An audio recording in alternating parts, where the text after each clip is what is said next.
സ്വർഗസ്ഥനായ ഞങ്ങളുടെ പിതാവേ, നിന്റെ തിരുനാമം പരിശുദ്ധമാക്കപ്പെടണമേ. നിന്റെ രാജ്യം വരണമേ.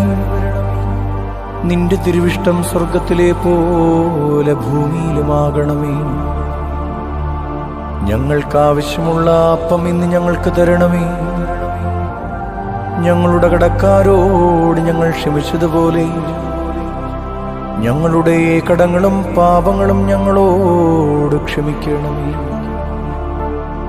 പരീക്ഷയിലേക്ക് ഞങ്ങളെ പ്രവേശിപ്പിക്കരുതേ, പിന്നെയോ ദുഷ്ടനിൽ നിന്ന് ഞങ്ങളെ രക്ഷിച്ചുകൊള്ളണമേ.